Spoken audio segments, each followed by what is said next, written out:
पाकिस्तान पर खतरा मंडलाने लगा। मुल्क के साहिली इलाकों में सुनामी का खतरा बढ़ गया। मकरान के समंदर में मौजूद सबडिक्शन जोन में 6.5 से ज़ायद शिद्दत ज़लज़ला आने की सूरत में पाकिस्तान के साहिली इलाकों में सुनामी के खतरे का इम्कान है। मकरान के साहिल से 50 से 100 किलोमीटर दूर एक ऐसा सबडिक्शन जोन मौजूद है जो काफी सरगर्म है। माहिरीन ने खदशा जाहिर किया है कि 1945 में मकरान के साहिल से टकराने वाला तबाहकुन सुनामी अपना कुदरती टाइम स्केल पूरा कर चुका है और ये शिद्दत भी पकड़ रहा है, लेकिन ये कब सुनामी का बाइस बनेगा ये पेशगोई नहीं की गई। डायरेक्टर सुनामी वार्निंग सेंटर अमीर हैदर का कहना है कि ये बात तय है कि मकरान के समंदर के करीब सबडिक्शन जोन है जहां किसी भी वक्त जलजला आ सकता है।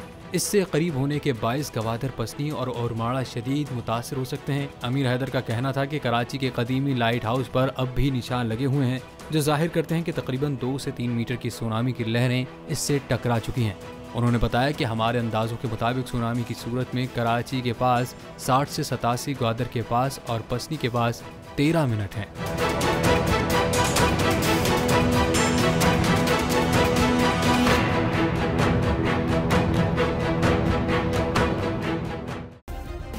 सब्सक्राइब करें और बेल दबाएं ताकि कोई खबर रह न जाए।